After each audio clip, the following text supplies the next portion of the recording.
begin if you want. Good evening. The Design Review Board public meeting of March 27, 2014 is called to order. Please refrain from talking amongst yourselves during the meeting. Please turn off or put on vibrate all cell phones and pagers. If you need to talk, please leave the meeting room. Anyone who wishes to speak, including applicants, is asked to completely fill out one of the speaker cards provided at the table by the front door and submit it to staff. Anyone who wishes to be re-noticed about a project must completely fill out one of the postcards provided at the table by the front door and submit it to staff to receive notice of any subsequent meeting.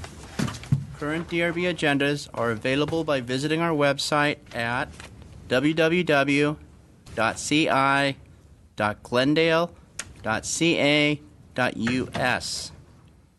A handout describing the procedures of the meeting, possible board decisions, and DRB appeals is available at the table by the front door. Please note that appeals must be filed within 15 calendar days of the DRB decision date.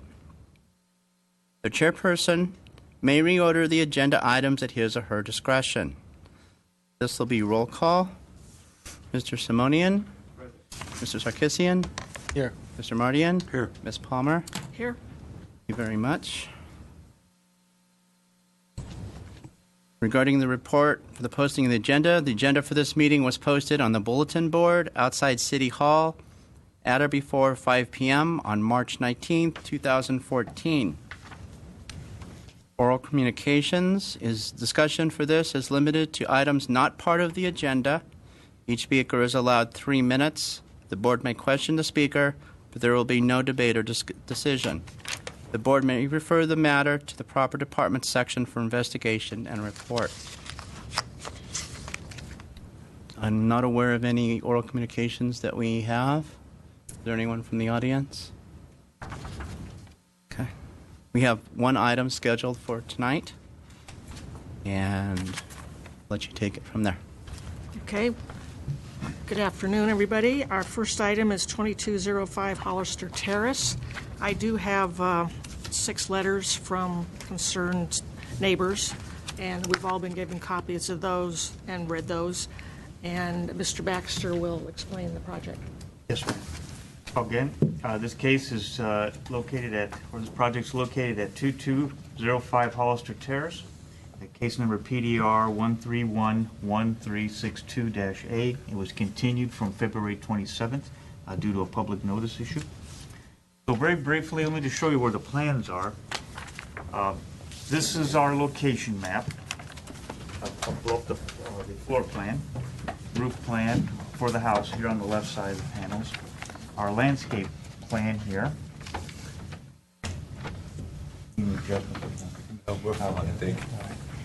Here we have there's a cabana, which is located back here. So you got your house, your driveway, your motor court, your house.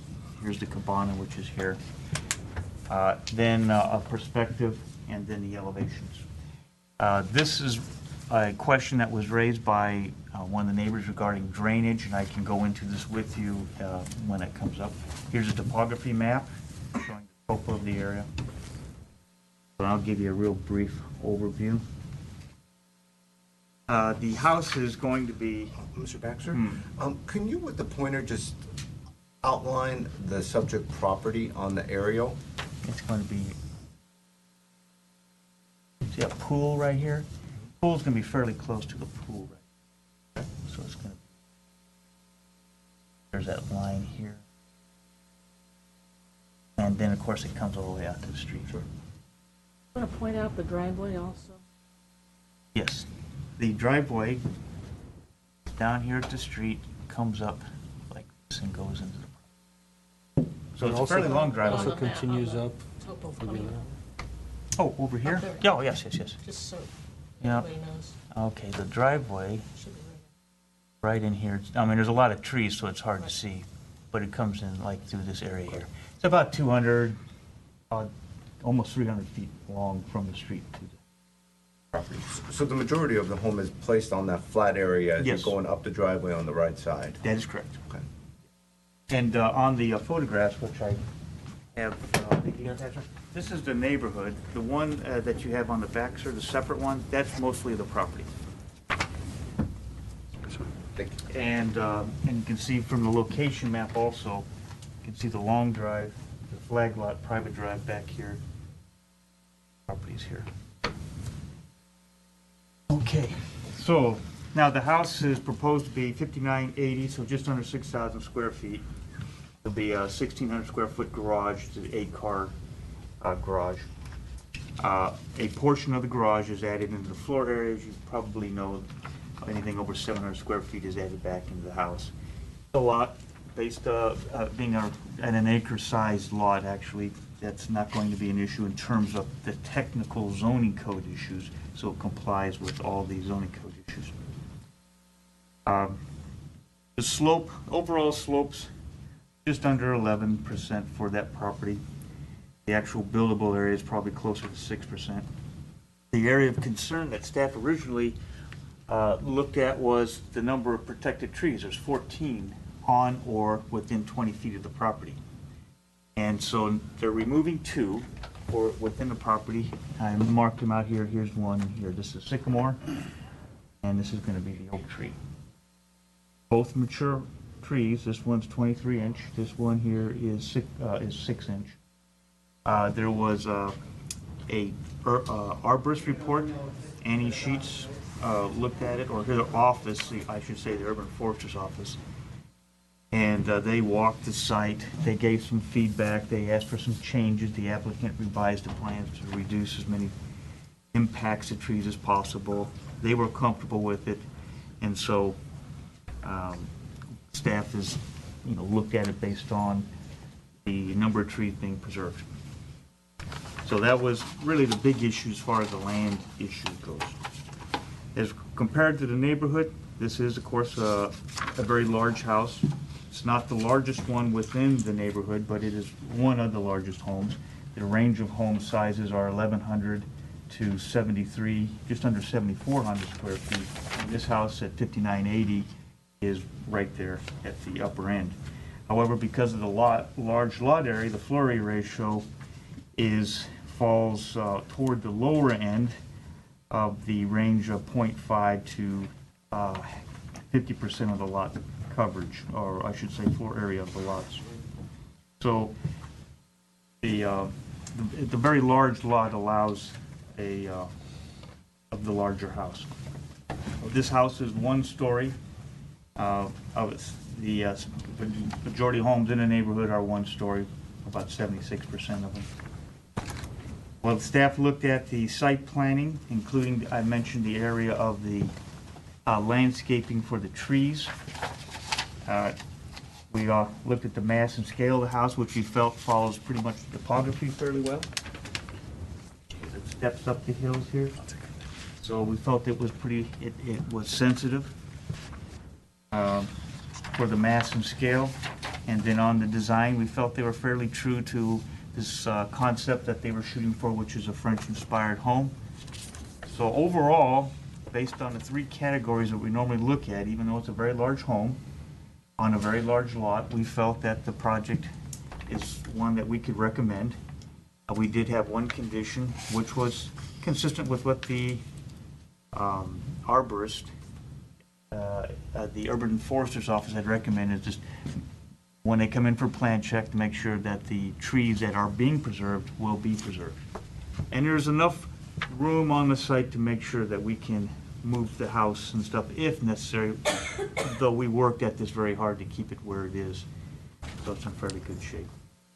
And that's just a very quick overall view of the property, and I can go through questions if you... Have any questions? Yes, I have a question, Madam Chair. You mentioned there's another house that is in similar size. Can you point out where, because it's not on the list?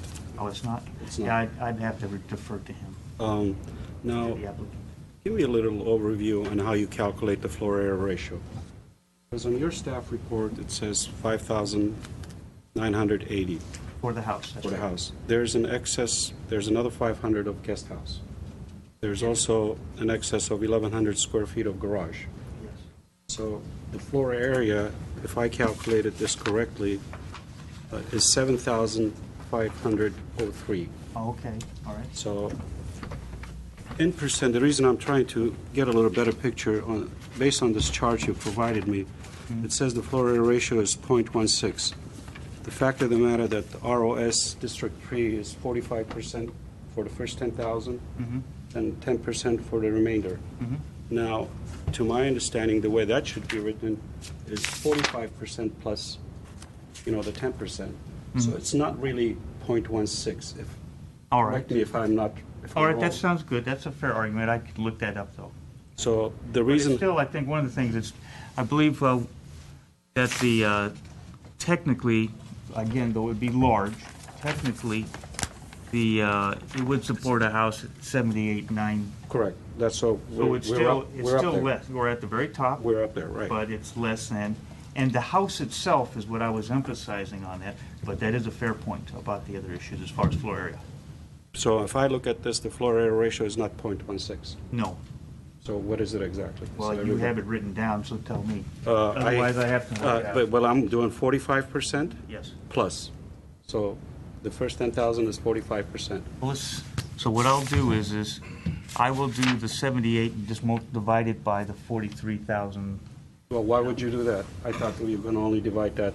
If That gives the overall floor area ratio of the site. if I can suggest, we could do the calculations while you're discussing some other issues, and we'll come back to you with that.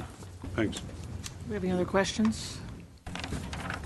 Yeah, I don't have the square footage analysis. The back, in the neighborhood. very back. On the back there? Yeah, Well, can I just look at some of them? Yeah, sure.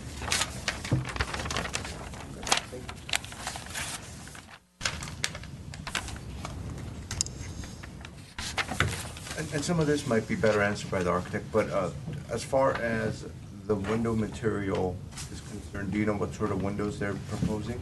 okay. I believe they are.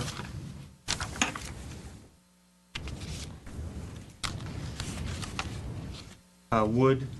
They're wood. They're wood windows. And then the last question I had was the two trees that are going to be impacted. Mhm. Can you point them out on the color aerial? No, I wouldn't be able to tell you which ones they are. But if we were try to, they're going to be right in this area. Further down. Yeah, right in this area, I think, Okay. right The And if- lighter colored one here. Is the sycamore? is the sycamore. Right, so that'd be the sycamore, so the large oak is gonna be over there. Okay. And if you had to put your finger where this driveway entrance is, where would you say it is on that aerial, give or take? Well, I would say Right where that opening is right now? probably somewhere in there, right in there. But it's hard to say underneath that. And as far as the landscape design is concerned, they're taking away two trees. Are they adding certain trees as well? They're adding trees, yes. They're not adding new oak trees or sycamore trees, but they're adding olive trees.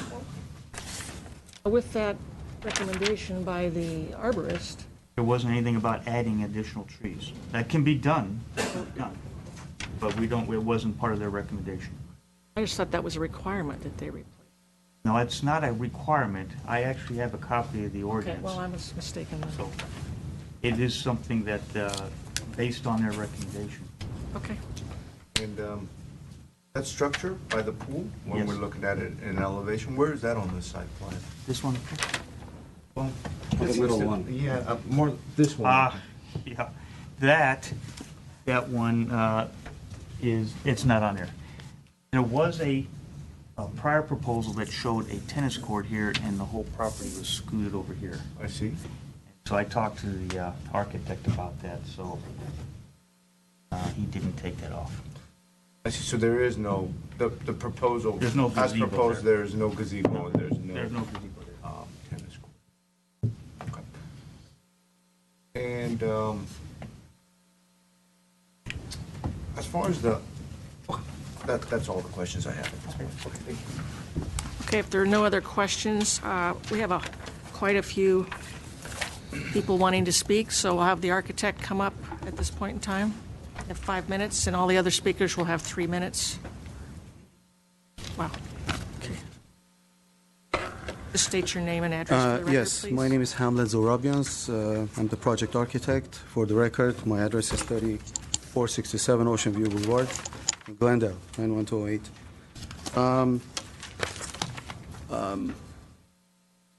Just to answer one question, I think to clarify that I think that was just left out there. The floor area ratio that I have here and everything is correct. It's because the floor area is depicted 7,000. That includes all those excesses that we have. It does not include the 5,800.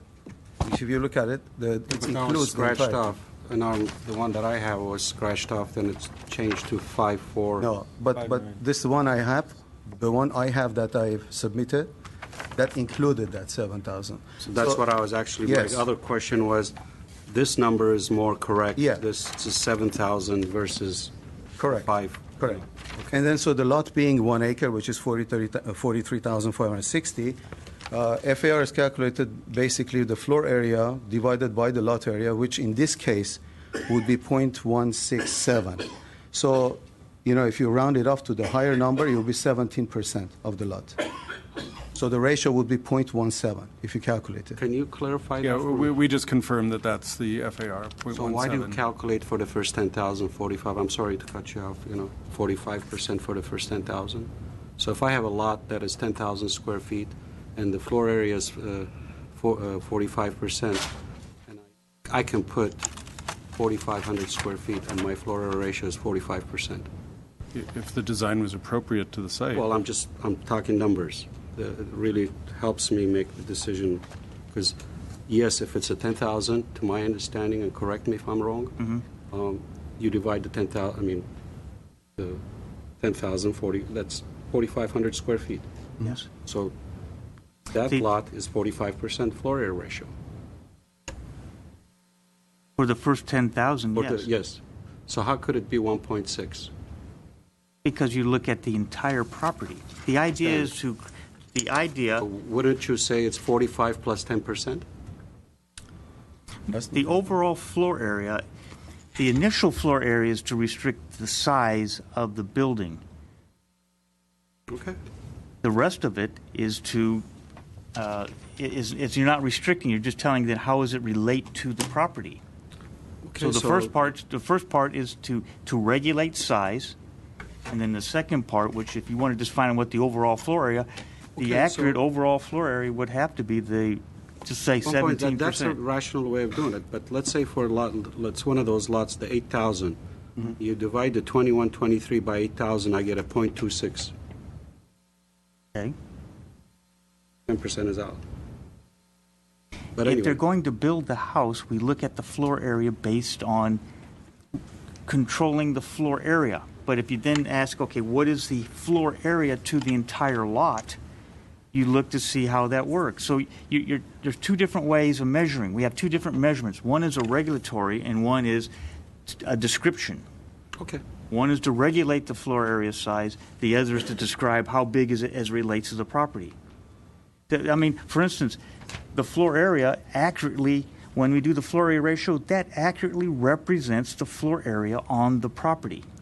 So that tells us accurate story. There is no, the other part, though, is how big a house can I put on this property? Well, if we just said straight 45% of a 43,000 square foot lot, then you have a different dimension completely. So we try to regulate that floor area by putting in this, for the first 10,000, you can have 45%, and then you can have 10% thereafter. And that helps regulate and gives us a number to work on. Okay. That's clear enough. All right. Go ahead, Mr. Yeah, Zorro. very true. And Commissioner, they're also on the page, we have actually outlined the floor area there, which says for the first 45%, for the first 10,000 is 45%, plus the rest of the areas that there is, 10% of the balance would give you 7,899 square foot of buildable. Correct. On that one, that's what I'm saying. Yeah. That's what I came up with. Yeah. I just wanted to make That's the sure with the buildable. floor area Correct. ratio, Correct. aside how you calculate it, but I wanted to make sure what the Yeah. floor of the house is. Yeah. Okay, well, I hope I have enough time to We'll explain let you, the project. we'll let you do that. Yeah, Give him my time. it's all right, no problem. Anyway, the project lot is one of the four larger sites that are embedded within smaller lots that is surrounding it. These 4 lots, they're averaging about an acre. One is just a little bit of, below or above acre lots, the 4 lots. The driveway that we're talking about, which is a private driveway that goes up, serves these 4 lots, which is kind of nestled in between, if you will, the rest of the lots. The rest of the lots, if you look at it on the Hollister, mostly the lots are averaging around 6,000 to 8,000, you will find out. And then there are just about, I think, 8 other lots that are around 10,000 to 12,000 square feet. If you look at your neighborhood survey list, you can find out those. So this particular lot is very unique. It's very, very unique, and rightly so. It's zoned differently. That's why you're allowed to build 45%, but the other lots are R1R in District 2, which they're only allowed 40%, not 45%. And just for this also for you to consider. So there is also already within the zoning code acknowledgement of those lots that are larger than the norm that is there. Now, when we are calculating these numbers together to give you kind of an average, all these large lots were also included there. But if you take those out, the numbers will be adjusted themselves. Anyway, the subject lot is an acre. And within that acre, where maximum that we can build based on the zone is around 8,000 square feet, which it's already noted there. It's 7,899 to be exact per code. And so the main structure, we're proposing to have 5,980 square feet, which is a single-story house, which that was a decision to go with a single story rather than a 2-story. And what we have done to minimize grading is to work with the existing contours, and the house, as you can see, it just steps up. So in order for us to create a buffer between the proposed structure and the neighboring structure, you can see that there is besides the setback that we have, normal setback that we have situated the motor court there. We don't have very large windows that looking into, the other neighborhood structure. So for the sake of privacy, that enhances it, that gives you that opportunity. The reason for 8-car garage, and I can tell you what this is. I mean, we don't really die for 8-car space garage. We're required to have 5 based on the... I think it's 4. It's 4 minimum. It's 4 right. 4 minimum you have to have. But the 4 extra ones that we have there, my client actually has restored cars. So I have like pictures on my phone right now. He's got 4 cars, but he was planning to put four of those cars inside that garage. That's why on the left-hand side, the garage that you can see is just to store those cars within the garage and as a showcase for him and enjoyment. That's his hobby. And the right side, 4 cars that we have proposed there is their own use for their own use and the use of the family. So it's a single-story house. And what we've done, like I said, we started out with the plateau that the existing swimming pool was. So the proposal to put the swimming pool in the same location, that just saves us a lot of construction and debris and all of that. So that we're just using the same plateau there to minimize the grading. And then the issue comes in, we have a neighbor to the north side where you want to kind of give somewhat privacy to my client. So that's why we put a pavilion between the neighbor and the swimming pool. So that masks the swimming pool somewhat, so gives us a little bit of privacy. In addition to that, the whole property is so unique and it's so beautiful. It's surrounded by mature oak trees, which the whole intention was to keep the mature oak trees. And from the very beginning, we were working with planning department, planning staff. We also had hired, that was the first thing that we did, hired a arborist, a report. We also engaged the city park and recreation. We talked about all of that. And we were trying to find a solution. To me, the solution that we had before, besides that we kind of in between lines, we heard a tennis court or something. That was very early stages in the game, which we eliminated the tennis court because it seemed to everyone that would be more imposing to the trees and everything. So The trees that are surrounding the property, they're all going to be all saved and kept. There's no structure that is going to protrude under even the drip line of those. We're not proposing to put any new structural fences. There is no masonry fences that is going to actually surround this property. We like that openness, and we like that the woodsy look of it, if you will. So we just kind of nestled this house in the center. Yeah, I mean, the footprint of it, when you're looking at it, it seems larger than you normally would see, but it's because it's a one-story building. Right now, the footprint of the building approaches, let's say, 6,000 square feet. But if you go to two-story high, you're going to get only 3,000 square feet there. But that was not our intention. Instead of building something that is a very high building, we wanted to actually bring down the building. So this building is going to be, and I again drove by this morning there, and I looked at it very carefully. It's not going to be even visible from Hollister. And this is some secluded lot that I think my client was fortunate enough to come across. And it's such a beautiful place. We intend to keep everything the way it is, intact. And next door to us, towards our west side, there is a development. Can I continue? Or We added on, I've got a lot of speakers, and we added on another 3 or 4 minutes. I just want to say that there's also a similar property to the west side of our property, which has the entry gate and the pilasters. I trust that you already visited and saw. And that's a two-story building, for instance. But we actually have considered both, and we came up with a solution of one-story building, which we think it will be much more appropriate for the site. And I'll be available if there is any questions. Please give me a chance to explain. I mean, if there is any. We have one question. Yep. Yes.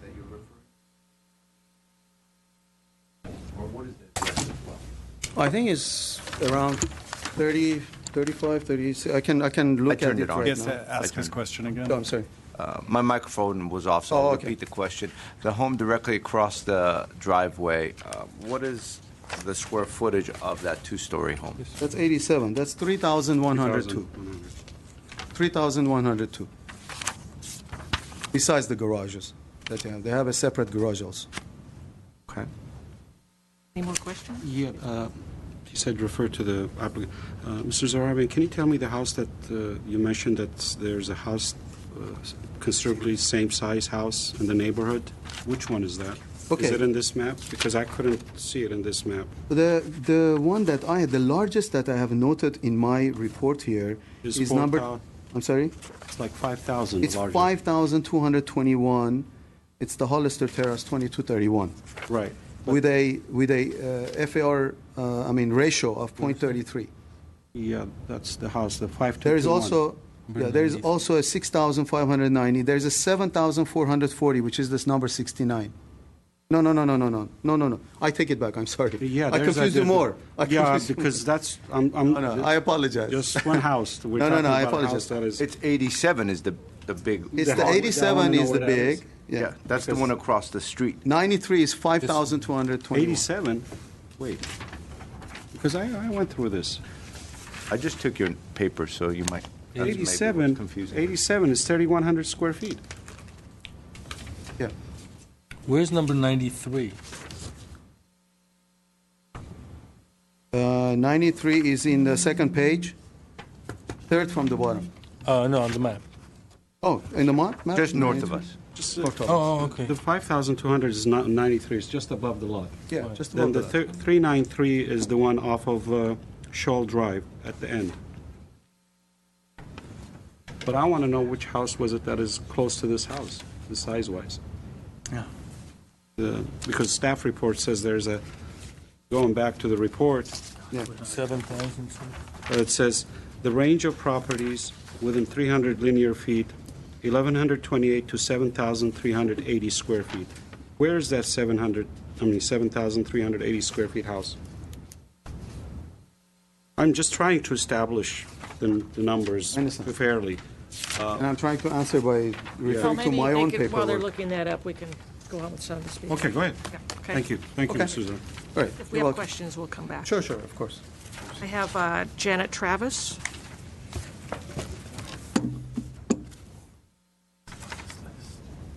You could state your name and address for the record, please? Sure. I Hi, I'm Janet Travis. I live at 581 Arch Place. It's actually above the property. That's You're right proposed above the property? up the hillside. Okay. So we look down on it. Okay, first of all, I'd like to say that it was a nice job that was done on the design of the house, and I'm very happy that it's only one story. My concern, however, is the size of the house, 6,000 square feet, which does not include the 8-car garage or the pool house. It seems very out of character for the canyon, let alone the immediate neighbors' homes.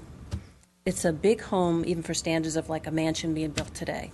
Some of the things that attracted me to Glen Oaks Canyon when we first were looking to buy a house were the modest homes, the feeling of being in the country tucked in a small canyon in a hillside with the advantage of a short commute to work. I love the charm of the canyon. Most of the original homes built here are still here. It has not yet given way to huge overbuilt homes. My fear is if this 6,000 square foot home is built, the neighborhood will change, with remodels knocking down existing homes to be replaced by 2-story homes twice their size. I know this is a lot to put on one home being built, but isn't that how it starts? An exception for one home size that gives reason for another to be built a little bigger so it will pass through the city process. And soon the neighborhood has changed, and the amenities that once were taken for granted, such as backyard privacy, quiet evenings, mountain views, are replaced by encroaching buildings and lower home values. My presence here is not to stop the building of this house, but to have it reduced in size to blend with the other existing homes in the canyon. Beyond those comments, I'm concerned about the outdoor lighting. There seems to be so many outdoor lights. Is it possible not to overlight the property so it does not light up like a prison below, distracting the eye from city views and the serenity of the undeveloped hillsides? It would be preferable for the property to blend in with the landscape of the hillside both during the day and night. Thank you. Thank you. Oh, is the subject? Larry Travis? Part of the range. My name's Larry Travis, 581 Arch Place. Some of our neighbors met informally this past week and had many concerns. The main one may have been about what already is a problem on the property, drainage, and how such a massive project, including over 8,000 square feet of roof, will impact and add to that problem. Many neighbors thought the 8-car garage to be ludicrous, and that even a 4-car garage is plenty big enough for this neighborhood. A fear of mansionization, how one project can allow others to grow, not in just the immediate area, but the whole canyon was high on the list. Having one huge house amongst smaller, modest ones can be an aesthetic eyesore. A neighbor on Hollister voiced a concern that this may become a party house and that the influx and outflux of cars coming and going all day will be a problem for them. A lot of people expressed that they thought that this was a done deal, that since staff approved it, that there's nothing else we can do and that this meeting is just a formality, that their opinion and voice mean nothing, that this applicant has more money so he must have more clout. And, well, that may be the case. Nevertheless, I want to say how difficult it is to come here and criticize someone else's dream home. I've met Harry and some of his family. In fact, Harry granted me a favor when I did first meet him, and we had a friendly chat just before the meeting. So, we all want to be friendly with our neighbors, even when at times we may be upset by their barking dogs, intrusive shrubbery and trees, or their gardener's extremely loud leaf blowers. But we want to remain neighborly, and we want to be friendly. But being a neighbor is a two-way street. We want to welcome a new neighbor, but that new neighbor should also be sensitive to those that already live there. I want to say that this isn't personal, but it is. These are our homes, and this is our lives. Some of us are already living in our dream houses, and there is a quality of life here that we would all like to maintain. But if we don't speak out now, we'll only be sorry and angry later. I'm not opposed to someone building a home in that location, but this house, especially compared to the surrounding homes, feels more like a country club and a better fit in La Cañada than in Glen Oaks Canyon or especially in Hollister Terrace. The house and garage alone are larger than my whole property, and at 17,000 square feet, this vast development is as large as 4 of the homes to the south of it. It just doesn't fit. It's too large. It's out of character. Is it legal? Perhaps. But it's not neighborly. In fact, it has the potential of ruining our neighborhood forever. Thank you for letting me speak. Thank you. Jerry Rankin?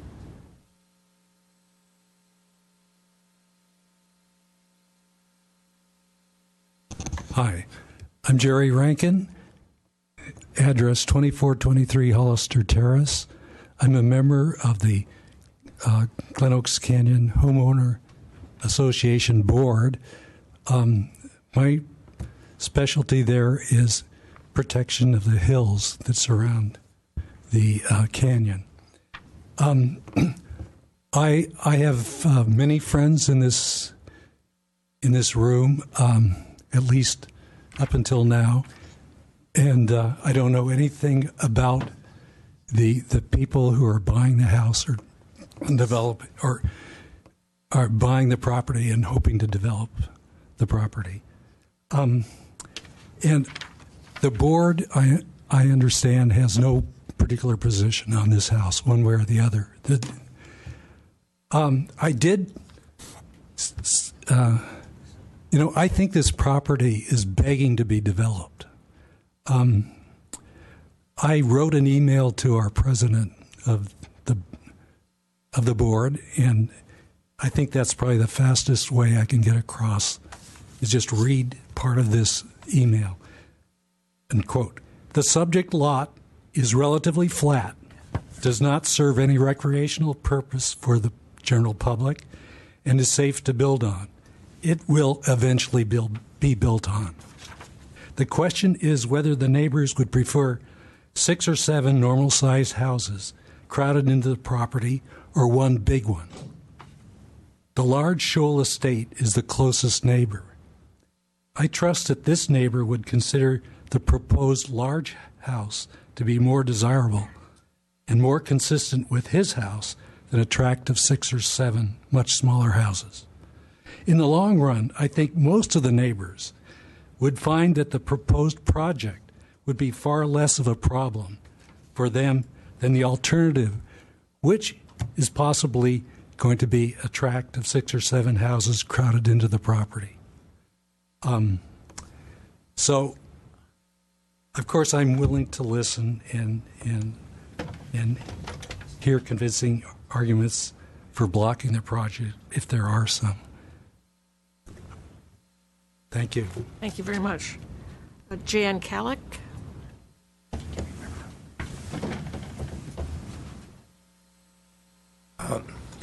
Glendale has very strict rules. Could you just...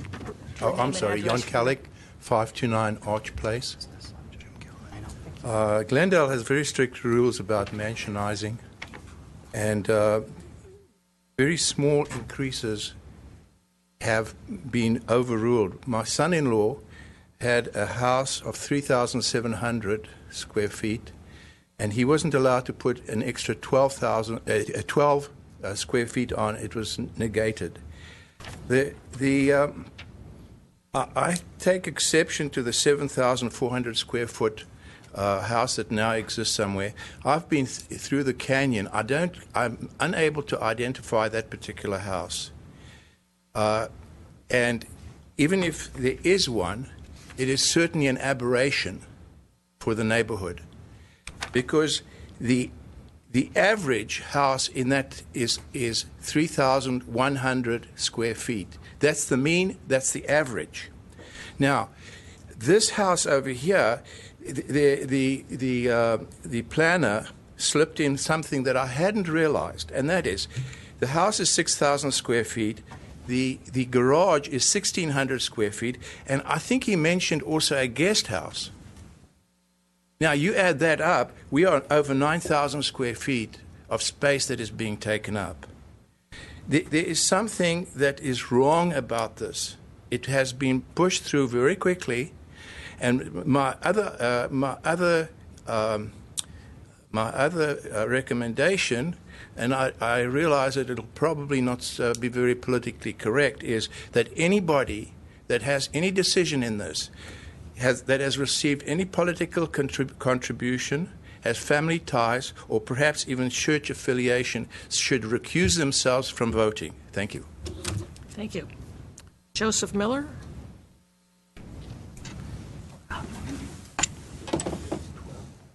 Hello, I'm Joseph Miller. I live at 2241 Hollister Terrace. It's the home at I guess that's the southeast corner. I'm not directly behind the proposed development, but we're close to it. I will say at the outset, I was reassured when I saw the plans that it does seem to be a conscientious development for the surrounding neighborhood as far as the trees, and I appreciate the fact that they're not building a bunch of walls. My two main concerns are with the drainage. I heard Mr. Baxter say something about the drainage, but I don't know what the solution is there. We have a drain right behind our wall that travels underneath our property.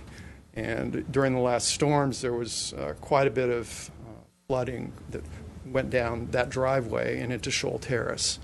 I don't know what they have planned as far as diverting all that water that normally goes down into that flat area. But whatever the solution is, I hope you'll consider that the water isn't being diverted towards the drain underneath our property that'll push it beyond its capacity. My other concern is the 8-car garage. I don't begrudge this owner his car collection, but my concern is that it's going to be, if not this owner, some owner in the future will be attracted to this property as a commercial operation. But right now, there's a limousine company in the neighborhood that is disruptive to the neighbors. They're constantly parking on the street, backing in and out of the driveway. I'm not accusing this owner of any ulterior motives, but I would hate to see some commercial business like a limousine company come in and use this property. It would be bad for the neighbors, and it doesn't fit the neighborhood. Thanks. Thank you. John Weiner?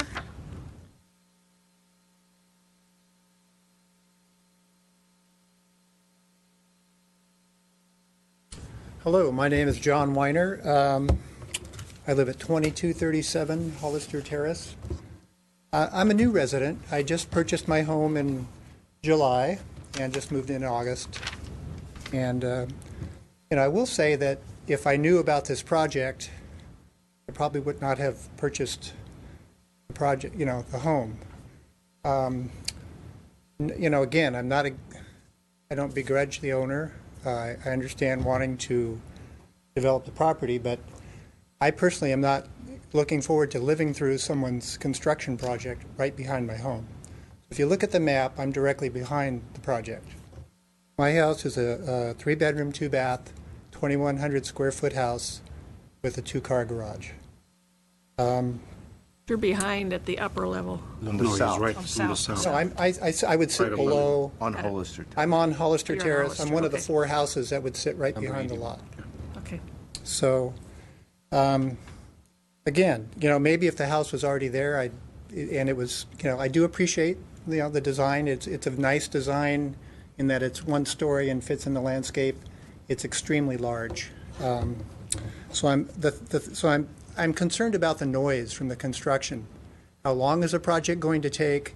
Are they going to work on weekends and nights? Are they going to be disrupting my life for a year? What's it going to be? Can I have people over? Can I sit in my backyard? So I'm basically concerned about the enjoyment of my property and my life for the next year. What's that going to be like? I'm concerned about the 8-car garage. Maybe if it's just used for storage, okay. But the driveway. When I looked at the map, the driveway goes right along the back fence, right where my property is. So cars are going to be going up and down that driveway. If I'm sitting in my backyard, I'm going to be watching cars come in and out. If the owner decides to start all of his cars at once, I'm going to be smelling a lot of exhaust. And maybe not this owner, but the next one. So I'm concerned about noise, as you can tell, either from construction or from cars or from traffic coming in and out the driveway. I am concerned about the impact on the environment, the drainage. I too could be very much affected by how the water drains on this property. So I would like, hopefully, some assurance that it's not going to flood my yard, that just the sheer weight of it isn't going to, change the stability of the retaining wall that backs up, that holds the dirt from, I have a large retaining wall in my property that holds back the dirt and so forth. So, in short, I'm concerned about the quality of life for myself and my neighbors, the 4 of us who are back behind this property. What's going to be done to control the noise? What's going to be done to control the drainage here? No, I'd love to see a smaller garage. I don't think 8 cars are really, it seems excessive. Most people have 2-car garages in my street. Okay. Does that mean I'm out of time? Yes, you're out of time. Okay, But well, thank you for allowing me to speak. Thank you. Mi Jim Hong?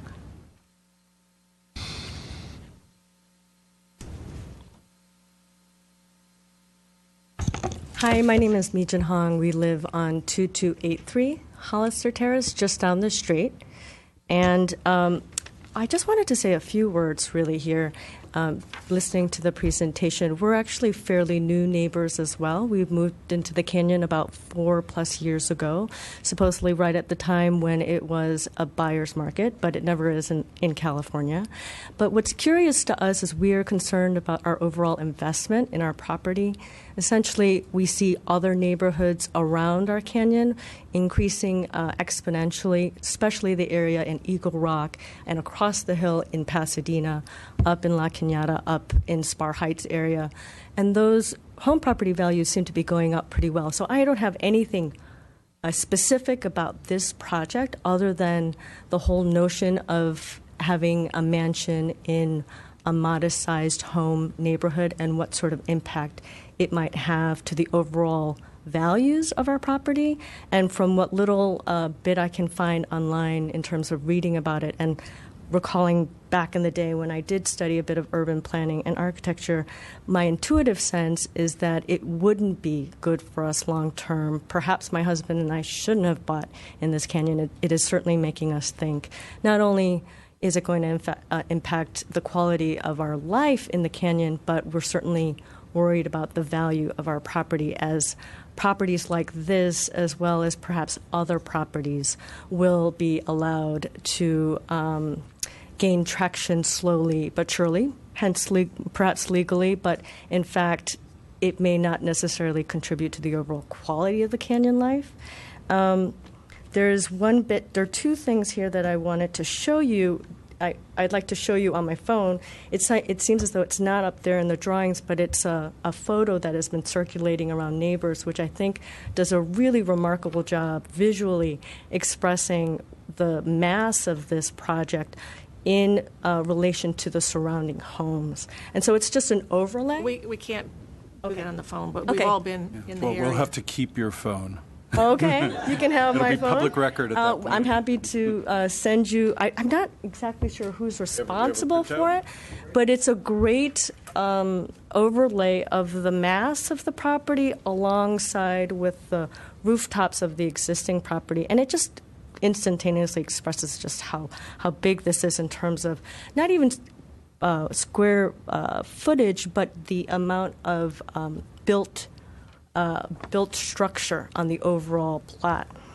There was also the mention of the very large home to the north of this property, and of course, we're talking about mansionization, but it's curious because that house was actually built 80 years ago when there were no other homes close to it. It was a large estate, so this, of course, was not an issue for that home, and in its current state, it actually borders perhaps just one property. So it's not going to be in anyone's backyard, and it certainly hasn't been in all these years. It's nicely tucked away. I'm going to have to cut you off here. Okay.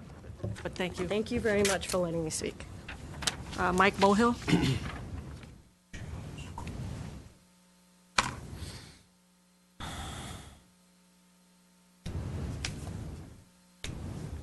Name is Mike Mohill. I live at 412 Ashburton Place. I don't live near the property, but I do empathize with the neighbors who are next to this large lot, which will have a large piece of real estate there. As they say, it'll be mansionization. A lot of the people who bought in this area did not plan on having a mansion near their home. That's the first point. So I wish they could scale down the piece of real estate there. Number 2, I'm concerned about the indigenous tree ordinance. The city made a big deal about that several years ago. And I believe there's a couple of trees you've talked about that are larger than, they're protected trees. How are these protected trees being protected? Are they going to be cut down? I'm asking the question, are they being cut down? Yes. Okay, and if they're being cut, I thought they're protected. If they're being protected, then why are we cutting them down? They went through the, Mr. Mohel, they went through the process with the urban forester to review them, and protected trees can be cut down if a permit is obtained. If what? The permit If you obtained? get, you get a protected tree Okay, permit so, yeah. to review, analyze it, and determine whether it's appropriate to take down a protected tree. So a protected tree says to me that if it's this size, it's not supposed to be cut down. I don't understand. No, Why I don't you- might can you explain the interject, rules yes. for the neighbors? A tree size does Yeah. not mean that it's totally protected. Trees are graded on a scale from A to F, and you could have a very large tree that is diseased or is a danger on falling on something. So arborist goes out and does a study of the tree and grades the tree. So if the tree is being removed in order to expand the size of the home, that's okay. If they've determined I haven't seen how that tree is graded or the I trees thought that the are whole idea questioned. for the indigenous tree ordinance was to protect these large oak trees. Protect people from just going out and cutting the trees down. That's why a permit is required, and it has to be evaluated beforehand.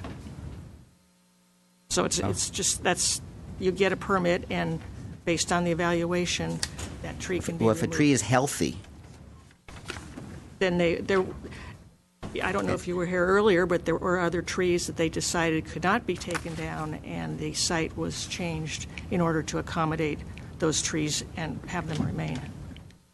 if they were forced to keep those mature trees, would it make the house and the garage area smaller for the concern of the neighbors? I can't tell you that. Because I'm sure they would like to have that lot smaller usage. Madam Chair, if I may interrupt. Yes. Isn't the arborist have a report? Yes, Yes. we have an arborist report for the project, and the indigenous tree ordinance, like all of our, just like design review and historic preservation ordinance, creates a process that we go through. It doesn't mean that we're not going to change buildings, we're not going to lose buildings. We are going to lose trees through construction processes, and it happens routinely around the city on many construction projects, but we have a process to minimize that loss, to force property owners to take the trees into consideration. And in this case, we believe that we're saving a large number of very mature, beautiful trees on the site. And the 2 trees that are being lost are well within the intent of the indigenous tree ordinance, as well as the arborist report. And we do defer to our arborists; they're the experts on this. And the loss of these 2 trees has been approved. Okay, thank you. Thank you. I do not have any other cards. Is there anybody that hasn't had an opportunity to speak and wishes to do so? Have you turned in a card? Why don't you turn in a card, come up and speak, and you can turn in a card afterwards. Turn in, and you can fill the card out. Go ahead and speak. Just state your name and address for the record. Bonnie Jacobs at 2231 Hollister Terrace. And how are existing trees protected when a new building is going up? I mean, the drip lines and... Once the trees are established that are protected, they have specific requirements that are also in that arborist report on how to protect those, how to protect digging around the roots, they put fences around the drip lines. There's a whole procedure. Okay, not just the protected trees, but just mature trees in general. The city is primarily concerned with the protected trees. If there are other mature trees and that becomes an issue, then those certainly can be protected also. Okay, and is there something, some way of going about making sure that happens, or? Well, the city checks that during the time that before they start construction, all that has to be set in place. Okay. Okay, thank you. And just so the public understands, the oak trees, because there's a permit, there are conditions of approval that are applied, and inspections can be made to ensure that the owners are complying with the conditions. Okay, if there are no more questions, I'm going to close the public. Would you like a rebuttal? Yes. Okay, come on up. Thank you. forgotten about him. Again, for the record, my name is Hamlet Zorabians. I'm the project architect. There were some concerns raised, and I think we should give an opportunity to the planning staff to, I guess they have some findings as far as the drainage is concerned. There are some existing drainage devices on the lot, and they're outside of our property. And the property, if you look at our contours, most of the sloped property is within the neighbor's property. We just don't have a control over the slopes themselves. And then there's a drainage device there, and in two ways we can actually, achieve the drainage, positive drainage there. But for green building purposes, obviously, now these days, we are encouraged to provide some sort of a basin area where the water can be collected in there, where it's going to be filtered through the soil, and then the overflow will go out. So there are systems in place that are very technical, and I think it's not necessarily the preview of this discussion, but I'm sure if we go further and when we go apply for our building permit during plan check process, they're going to be all adhered to. So we intend to adhere to all the requirements of public works and so on and so forth and building. As far as the size is concerned, on that note, yes. Just so you don't have to circle around and come back to it, how are you currently draining the site based on your schematic design? Yeah. Where is the water going? Well, the project, if you look at the percentage of coverage, our percentage of the floor area is 16% or 17%, as Commissioner corrected it, 16.7% of the total lot area, which is going to be floor area. But our total coverage is about 20%. So we are leaving 80% of our property, and rightly so, is because most of the perimeter, you have the oak trees, and we are staying away from that. So the natural setting of the project will not change. 80% of the property will be open area. So that tells us something, that when the rain comes, most of the rain is going to be soaked through the soil there, because it's just going to be open landscape area. We're talking about 16,000 square feet of open landscape untouched, and another 10,000 that is going to be remedially landscaped, which is we have submitted our landscape plan, and those two areas are noted on that landscape plan. And the perimeter of the property, for instance, it's going to be left natural, and then within, right next to the building itself, there's some zones that we're going to have new landscaping, which added trees are there. So we're envisioning that the rainwater will be, most of it will be, this is how the procedure is. I mean, if we calculate the hydrology on this thing, most of the water will go through seep through the natural grade, the ground, and the residue of that will be collected, whether we can bring it to one side of the property and go through the existing drainage device, or could be redirected to the street, which is legally done through a pipe, which we have the access, obviously, to Hollister, and we can actually insert a pipe, the 4-inch pipe, and bring directly the water and take it out through the curb. So those are the two things that is going to be done. Now, I heard someone was mentioning about debris and things like this. Obviously, outside our property, there is no way that we can actually address anything as far as the neighborhood is concerned. That's in much larger scale. But within our property, as it relates to our development, we will have a positive drainage, and we're going to be asked to. It's in the natural process of the building and safety. When we go through it, they're going to ask for a drainage plan. Even the arborist has required actually a drainage as well as a drainage plan to be looked at. So those are things that are all state there. I think the only thing is that the garage issue here, if I may. Before we continue with that, yes. Regarding the drainage, the rest of the open site is not entirely natural landscape. You have a large driveway and parking area, and done in pavers, but it doesn't specifically say whether those are on sand or not. Is that? Yeah, well, they are actually. What we've done, those are impervious because they're going to be on sand. They're interlocking pavers on sand. It just doesn't state on the plan. That's why I'm asking. Yeah, sure, okay. sure. And then the the percentages are there as far as how much landscape we are leaving there. And obviously, around the oak trees, as you know, we cannot have any pipes. There's not going to be anything else constructed underneath the oaks. So we're not proposing to have a fence wall of a masonry fence wall, sort of speak. First of all, we can't, because we cannot operate underneath the drip line. So if I may continue as far as garage is concerned, I mean, so we're required to have 4-car garage. We cannot have 2-car garage as neighbors are stating. 4-car garage is must.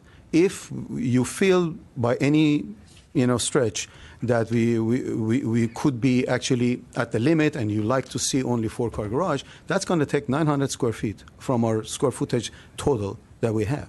And then we can talk about it. But the thing is that our lot, as I began to say, it's an acre lot.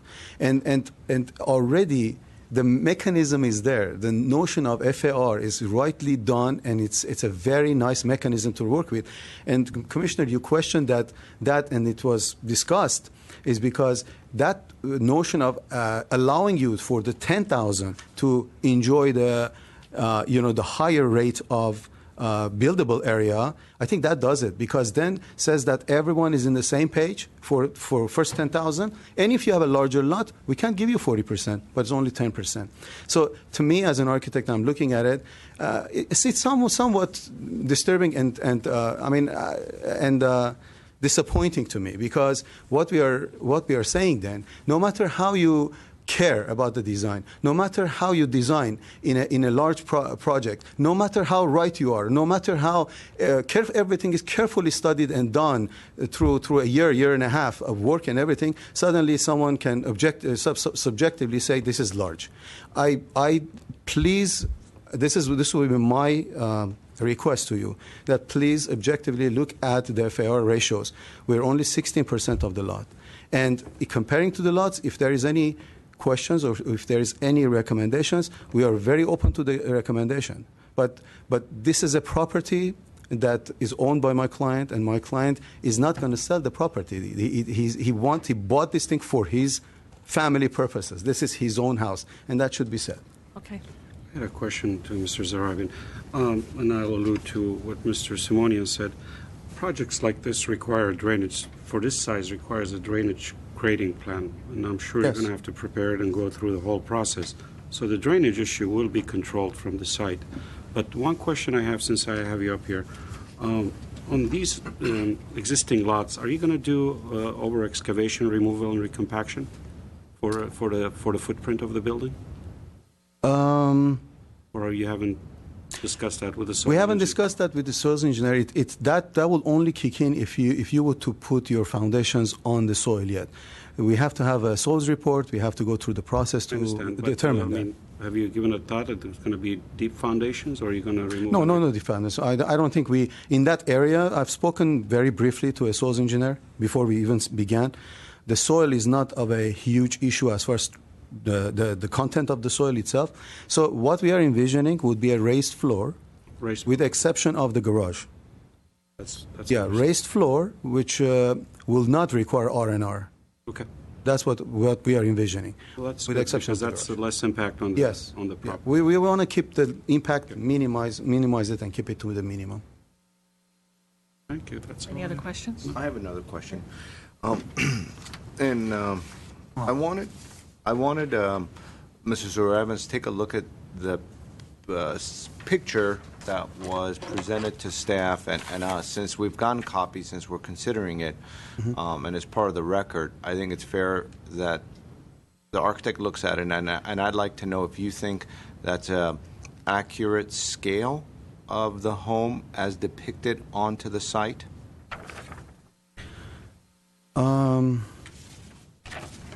It's hard to say, but to an extent, I have to agree to an extent. At least I have to agree. It definitely cannot be exactly the same. It's kind of difficult because the property lines are all covered by oak trees and canopy of the oak trees. When I'm looking at it, it's possible that this is a little bit larger depiction, but I'm looking at the swimming pool itself and I'm comparing to what they have put there. It's pretty comparable with it, but the location is a little bit shifted. So I would say it's pretty depiction, but it doesn't do service to us because all the walkways and the driveway is all visible there. And when you're looking at it, that's not part of the building.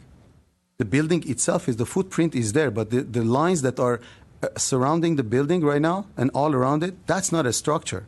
So if you want to truly depict where the structure is, I think we should eliminate all the walkways and all the landscaping, hardscaping, so you can actually see where the house is. This is a little bit misleading in a sense of when you're looking at it, you feel that, oh my God, the structure is going to fill up the entire side. That cannot be true, simply. It's 16%, 20%, I'm sorry, coverage for the lot area. So the way I see it, you can see the walls of the structure itself. You can see the walls of the structure. So if I had to actually outline that for you right now, I could just draw it on it. You can see it's much smaller than what it is. So all around it is the walkways. I believe it's fairly close. It's within a few feet. Within maybe within 5 feet or something. I mean, because he's got the site plan showing the Yeah. adjacent buildings there. So Yeah. it's The only point I'm bringing up is that when you're looking at it, because you're looking at it with the lines of the walkways and all of that, it seems sort of to you that that's part of the structure, which is not. That's the only thing. Okay. Otherwise, it's pretty accurate, I would say, maybe about within 10%. A couple of other questions. In reference to the lighting, Yes. There were some residents off of Arch Place that portrayed some concerns about the lighting and how this site might be perceived at night when they're looking at it from up top. What do you envision and what precautions are built in as far as shielding the lighting, the landscape lighting, and the overall backyard lighting?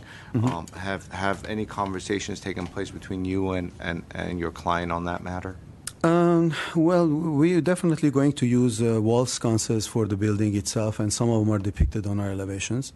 Landscape lighting will be provided within the landscaping, and there are types that they have shields on top of them. I mean, it depends on how much we can actually do there.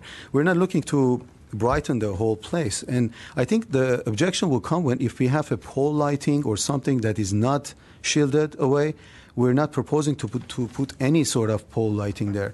If we had, let's say, the tennis court there, for instance, then obviously that would have been a huge issue, because then you have the pole lights and everything there to. But we're not really looking. This is kind of subdued, if you will, kind of approach. We like to have this country look there. That's why we chose the French motif, to have a nice kind of a country French look to it. And we didn't want to necessarily look very prominent and mansion and everything. So that's why it's just going to be cascading down with the landscaping, with the contours, using the same contours. And, I mean, there are a lot of things to say. I mean, you're allowed to go to 35 feet height maximum, for instance, and we have only like 18 feet height. I mean, 18, 20 feet height. There's one. So it is really our intention to keep it down and disguise it in the landscaping. The landscaping is such a beautiful setting there, and we don't want to really necessarily disturb it.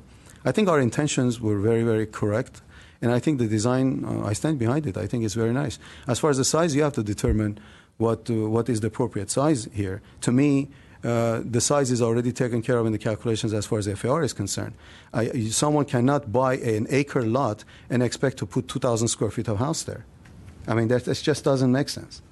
So this house itself has four bedrooms for each member of the family. Has the family room, kitchen, open concept.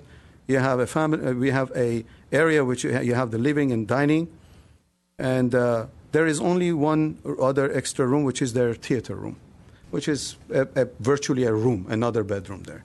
So anyway, it's not overboard. I don't see it overboard. And I have two other very quick questions.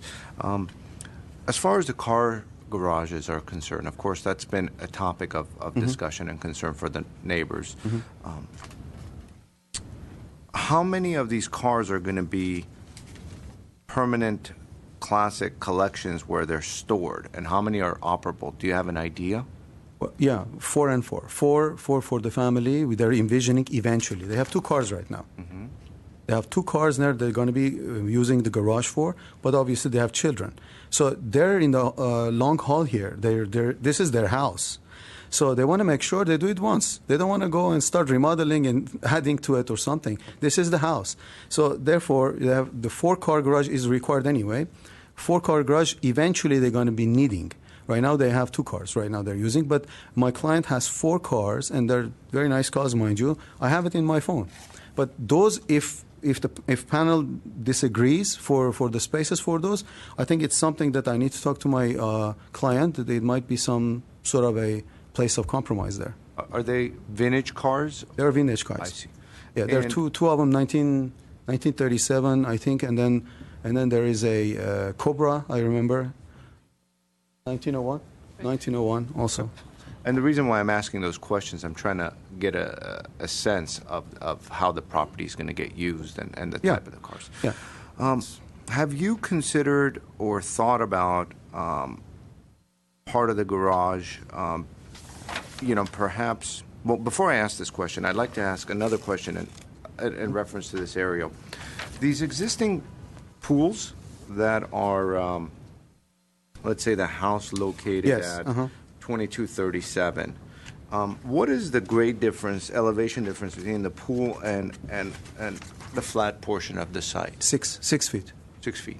And that slope, is the slope basically in this area, just north of the pools where that... Correct. It's like a 1-to-1 slope or something? It's 1-to-2 slope existing. Yes, natural. That's true. But there's a 6-foot difference there, and there's a fence on top of it, which I guess belongs to the neighbors. Okay. More? No? Okay, thank you very much. Thank you. Oh, I'm sorry, do you have a question? Mr. Sarkisian? Yeah, there's the 5th bedroom there. On the left-hand side? Yeah. Yeah, that's for the maid's room. That's right. You're right. You're right. There's a small bedroom there for the maid's room. That's for the nanny. Help out for the children. Okay, I'm going to close the public session. We can start a discussion. Mr. Mardian, would you like to start? Sure. Actually, when I first visited the site, I thought it was a wonderful woodland neighborhood. I have no issues with the style, the design of the house.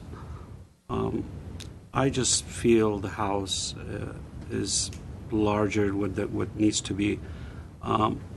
Although it's ROS District 3, but it's surrounded, like you said, Mr. Zarabian, the R1 District 2, which is a little less square footage. And going back to my comments about floor area ratio and determine, this is clearly going to be one of the largest houses in the neighborhood. I'm not against large houses, but it's my biggest dilemma. It's surrounded by modest homes in the neighborhood, and there are smaller homes. Although the report says that there is 7,300 semi square feet home, but that refers to the to the proposed project.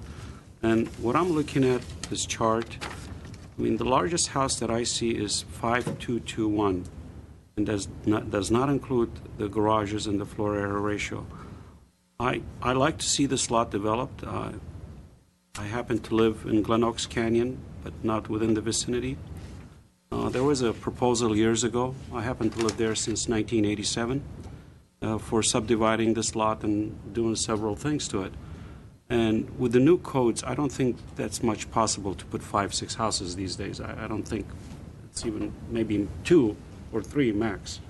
So I like to see one house there, but I truly will support the design. Like I said, Mr. Zorabin is a talented person. I have no question with the design. I think the house needs to be reduced, and I think the garages are excessive. I'll just not necessarily throw a number, but I like to see a house within that 45 to 5,000 square feet. I think this house is pushing it to the envelope, although it's large, it's setbacks and all that. I think first thing is too close to the to this edge here. Although it's garages and the house is separated, but this is too close in here.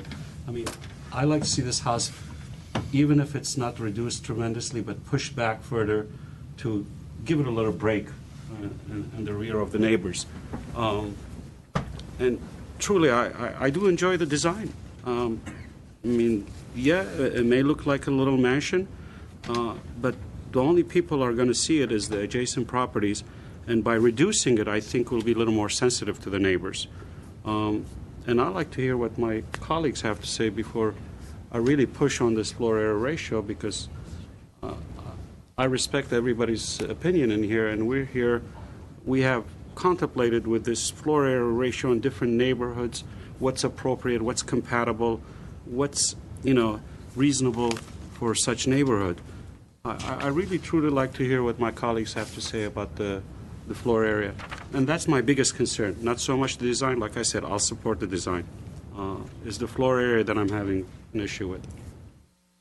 Thank you, Madam Chair. Thank you. I totally agree with Mr. Mardian. I like the design. I'm familiar with the neighborhood. I'm familiar with the lot, and I really do think it's too close to the properties beneath it, because I've been in 2237, and just imagining from that yard where that garage is right now, how it would feel really too close to it, to the pool area and all that. Pushing back the house, I think, would be a good idea, reducing it slightly and maybe taking away a few of the garage spaces, or would kind of give that lot a little more of the woodsy feel in the front where the other neighbors are concerned. But yeah, design-wise, I think it's nice. I like the fact that it's not 2 stories.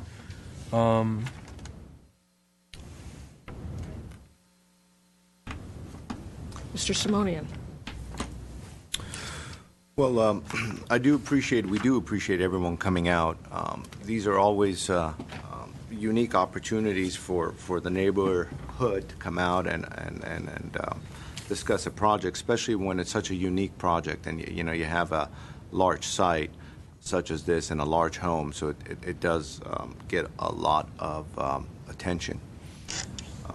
I think what is very unique about this site, and I was just speaking to Mr. Baxter, was the fact that we have a 44,000 square foot site, and the average current slope is only about 10.6%, and so it's fairly flat. A lot of the lots that are available in the canyons that are of that size tend to be much steeper. They tend to be 40%, 50%, etc. And so, based on the staff report and based on the survey, we have a 10.6% slope, which is relatively flat. So that is a very unique situation. Now,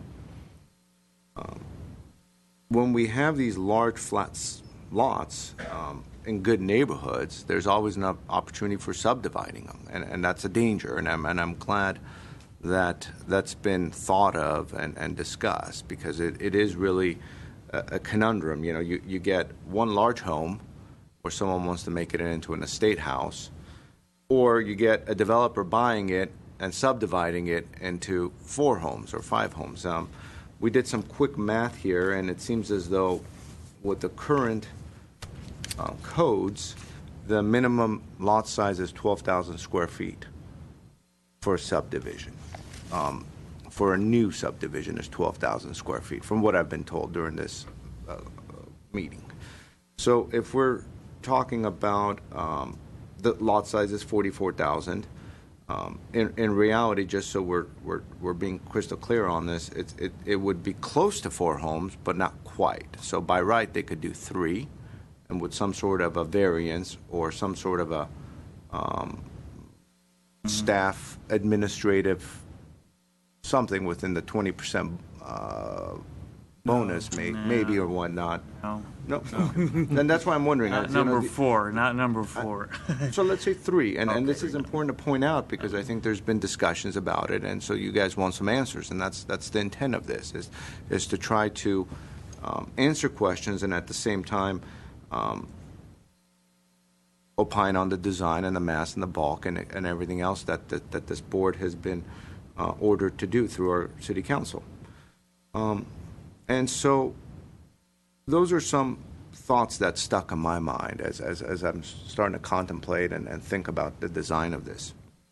Now, there's some positive aspects that have occurred based on the arborist's recommendations and discussions with planning. The applicant has shifted the home over and has gotten rid of the tennis court. And so there were some questions about the trees being preserved. The trees have, there's been an attempt to save the trees by shifting the home over and getting rid of the tennis court, which is a very positive move, I think, as well, especially if you're looking at it from above. Those pole lightings can be very offensive if they're not shielded correctly. And of course, we have a one-story home of a height, 18-foot height, where they're allowed 2-story, and so that minimizes impact on the surrounding homes. Now, so those are some of the uniqueness of the site, and those are some of the positive factors of what's been integrated into it. Now, what I'm hearing from the board and what I'm hearing from the colleagues, and it would all kind of depend on the chairperson as well, because they tend to go last, is we have some concerns from the board about size, just plain old size of the home. And what I'm hearing between the lines and kind of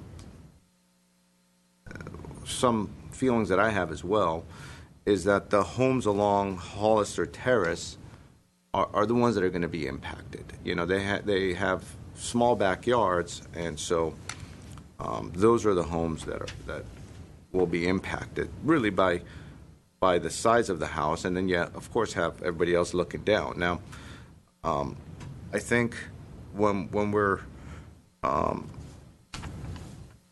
talking about these items, if we have these homes here and we have backyards with existing pools, so this is really the area that's impacting these homes, really. It's just the garage. And there are ways to mitigate that. We could lower the roof of the garage, let's say, to a lower roof height, so they're not as imposing, and so therefore all of a sudden, you know, we have a structure next to it that have a lower roof height for the garage, and still doesn't affect the overall home. But it does certainly affect the lifestyle and the homes just south of it. Other thoughts as well, it could be that, and I'm not even talking about the size of the home yet, I'm just talking about just ways to try to mitigate impact. Is right now we have a driveway here, cars are going in and out of it, they're right next to these homes. What if this driveway was more here, and then these garages were kind of backing up into these homes, and then now we have a courtyard in here, but at least cars aren't driving by people's pools. It's another thought as to how this could be mitigated to lessen the impacts. And again, I'm not talking about square footage. I'm just talking about simply shifting things around in such a way where we're minimizing impact to the neighbors. I asked the question to the architect about the lighting. I think it's important for us to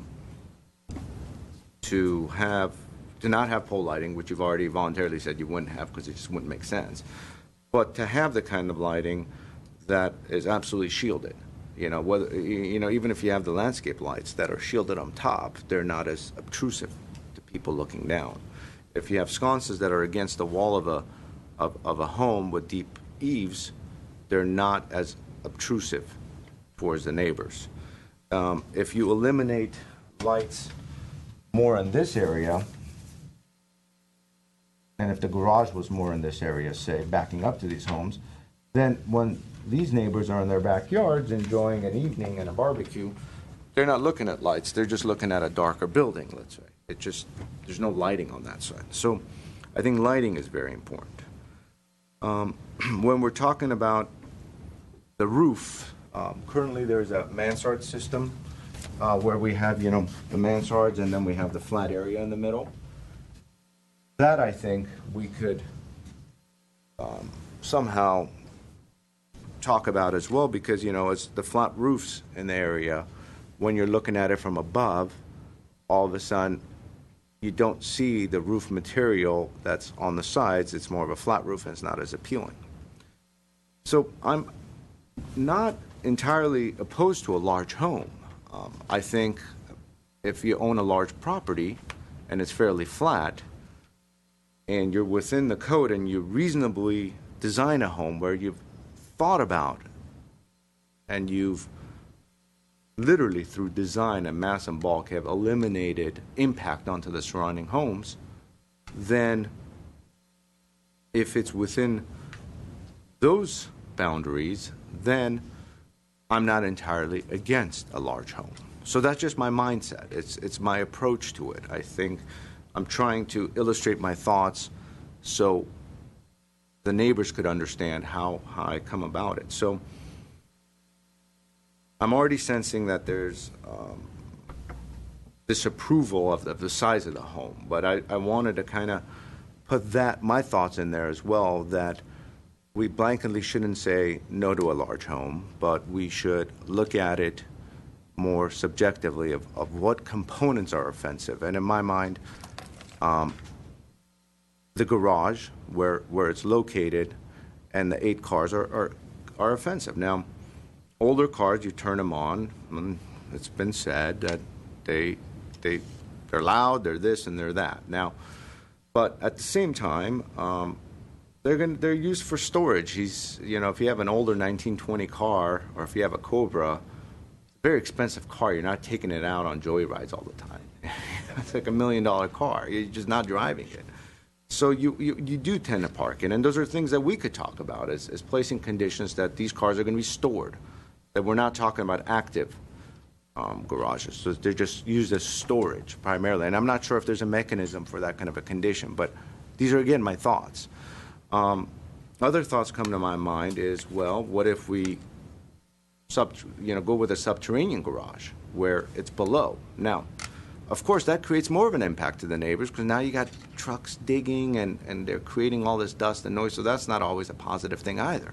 And it's a lot of cost on the ownership. So I think overall I've tried to address some of the concerns that I've heard, and that's the least we could do as a board is to address your concerns. You've taken the time out of your busy days to come out here, and I'm hoping we've tried to address some of those. And I'd love to hear what Ms. Palmer has to say on the project, and then we'll certainly take it under consideration as we discuss it. Well, I think Mr. Simonian made a good point regarding the driveway. I have no objection to the size of the house, but in creating this size of a house in a neighborhood with a lot of smaller houses, I think there should be some greater sensitivity to the neighbors, especially to the south. The way the house is situated, all the vehicular and access has been towards the houses on the south, and then that's been pushed as close as they can get to the property line, as well as the pool house at the top has been pushed up to meet that property line within the restrictions. I think if the house was squished down from both property lines, upper and lower, and maybe spread out a little, and as Mr. Simonian pointed out, have a different access for that garage and still maintain a courtyard area, then the area to the south could be, it would be much more sensitive to those. And in doing so, I would also provide more screening at that south end. I looked at the landscape plan, and since we previously found out there's no provisions for replacing the trees that are being removed with oak trees or sycamores, I would recommend using indigenous trees for screening that area so the whole site is kept a little more natural. And I think the lighting is an issue. I review lighting plans on a continual basis, and even though people say we're not going to put many lights, it's a large house, it's a large property, and just accent lighting, even if it's covered or screened, can become a problem. Some of these other cities have dark sky ordinances to minimize the amount of outdoor lighting. So if we approve this, I would recommend that we have a lighting plan submitted for landscape and exterior house lights to be reviewed, just so that we have something to work with. And I think those are my comments so far. Mr. Cersei. I mean, I like the idea of playing with the garages, maybe even splitting them up and maybe putting one of them to the left of the pool. Maybe the ones that are for storage. You know, if the neighbors' pools are going to look onto these garages, maybe they can look at their garage as well. And then maybe we can turn these garages on against the walls of the house, so it's further away from the homes below, 2 and 2. Mr. Marty? I had a home following up with Mr. Simonian says, I like that idea, the flipping the garages, but I think we have another protected tree that is going to be within that area. Yeah. I think it's something they could work with. That could work with, yes. Because you could also have access from this in-between Correct. trees and work with what's on the site. Yeah, I mean, I'm fine with that. I mean, if he can minimize the impact on the neighbors, I mean, but I still feel that the house should be reduced somewhat. Yeah, you have every right to build this house. Code-wise, I respect you know, you can make it work. And we have seen several projects recently, I don't know if my colleagues recall, that we have supported large homes, supported 2 stories. Not even the square footage was not even close to these numbers. We were talking about 2,500 square feet, 2,400 square feet. And with different neighborhoods. And the objection is there. I mean, this is no different conditions that we've seen in the past. Yes, a hillside, a steep slope is more complicated. You can put less house on it. You said it. You can have a large lot, and you can put. We've seen 15,000 square feet. They can only do 2,000 square feet. You know, so this warrants a larger house, but I still don't. I'm not comfortable going to that 7,000, 7,500 square feet. The floor area ratio. I mean, the total floor area. But again, I'm welcome to see that idea, but how we approach that redesign, is it something that we're going to leave to staff, or we need to see it again? How would you look at that? I think a project of this scope we'd want to see again. Okay. There would be enough questions. I would agree with that, because I think the fact that they can put this house on this lot, I think the fact that it is one of the few lots of this size in this entire development, they have to be much more sensitive. And if that requires reducing some square footage or redirecting traffic patterns, I think that needs to be looked at, and I would like to see it again if... Just to follow up, it's a wonderful location. It's a woodsland. I mean, it's a beautiful setting. You can have a large home, still achieve what you're trying to achieve. I have, it's not a matter of, that we're not going to get the 5 bedrooms. We could still do that, I mean, if you want that square foot, like Mr. Sarkeesian, make it a 6-car garage. Mm-hmm. Give that floor area to the house. But again, it's something that I think we should revisit the driveway and the separation from the neighbor. Although I brought that issue up, but I think you explained it even in a more convincing. More better? Better. But I do feel the most of the impact is on the south side where the smaller lot is. And that's where I'm coming from. Can you read what you have so far? Sure.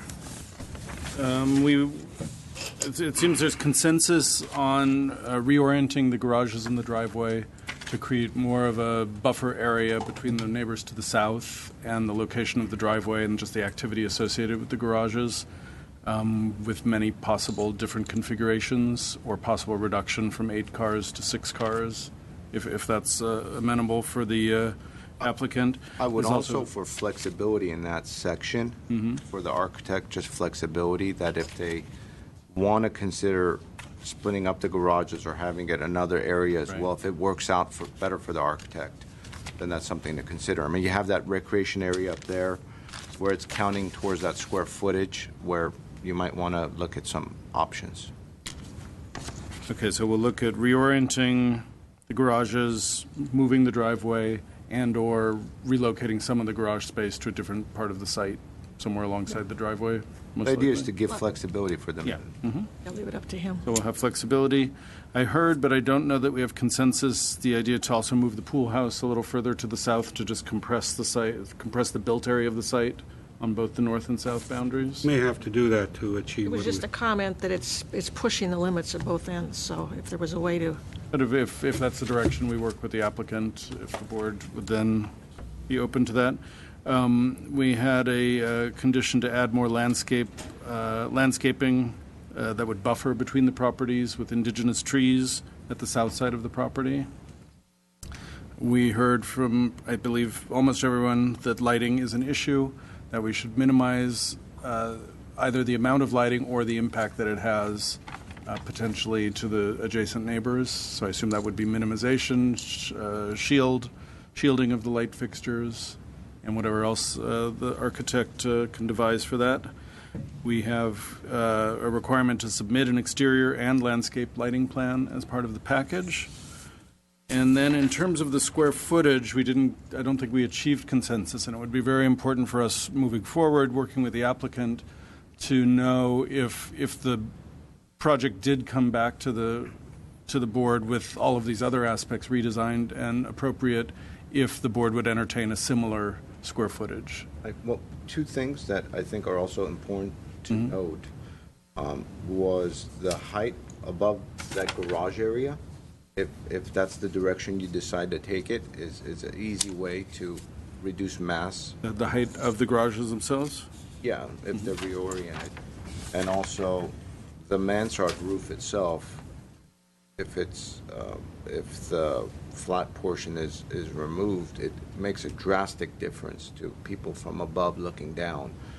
And that's what the idea is to, in the canyon, wherever you are, there's always somebody looking down. Right. And the more you move up, the more you see down. So. The issue, if we don't have as much flat area, we have more roof height. Then it just is camouflaged out of the way. So additional roof height would be an acceptable way to reduce the amount of flat roof area?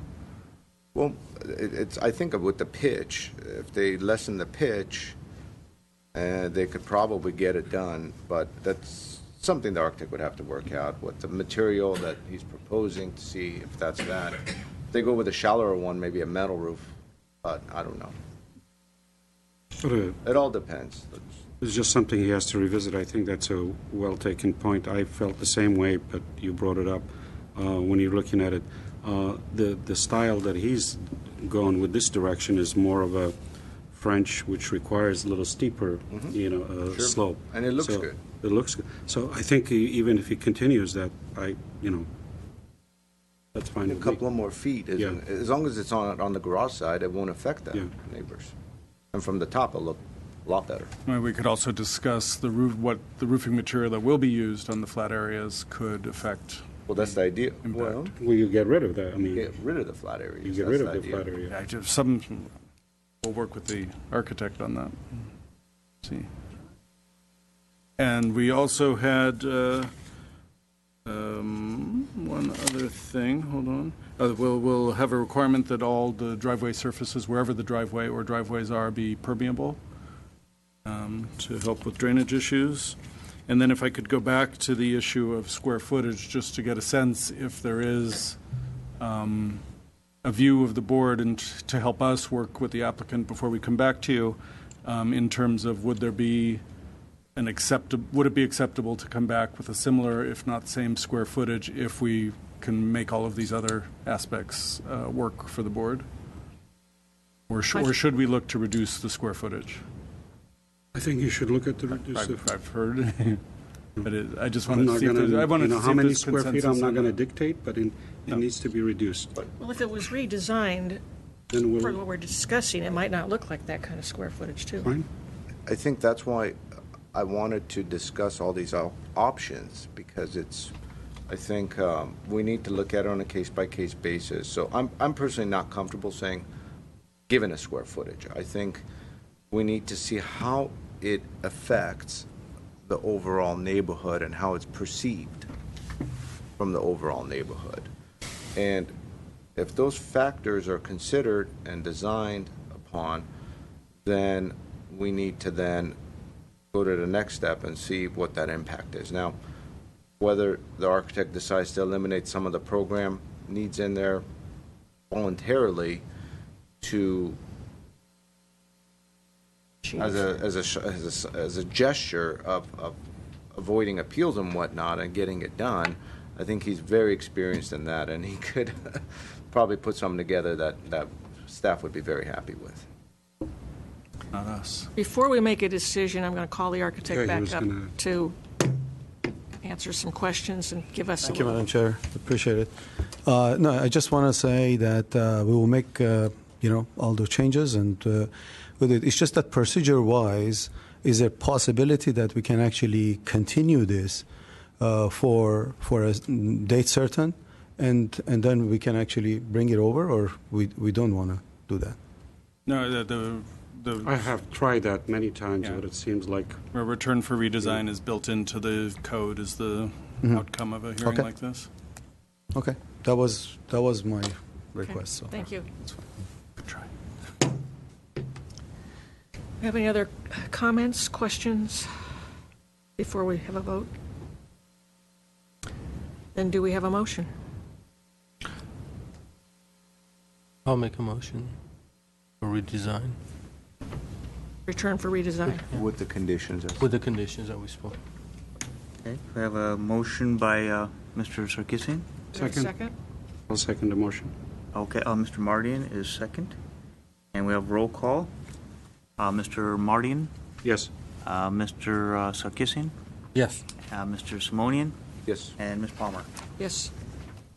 That is 4 to 0, return for redesign with conditions. We have some minutes to look at. I don't know if we can approve those this time because Alan's not here. Okay. Come back alive. Yeah, one was Malikian, so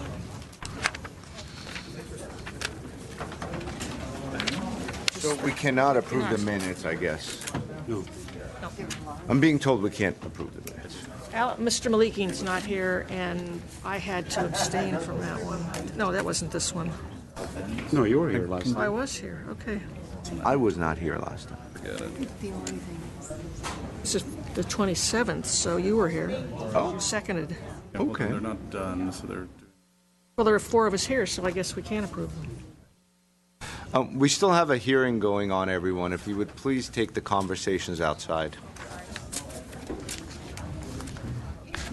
So do we have a move to approve the I'll make a motion to approve the minutes of this February 27th? to February 27th. Oh, no, that's, yeah, Or the- that's right. Please. Okay, everybody, the hearing's still going on. Thank you. Please, guys, one thing, please spread the word. Some people may not have heard. Someone wants to be notified. We have a motion. Do we have a second? Second. So be roll call. Mr. Simonian? Yes. Mr. Sarkisian? Yes. Mr. Mardian? Yes. Ms. Palmer? Yes. Thank you very much. Do we have a motion for adjournment? Motion to adjourn.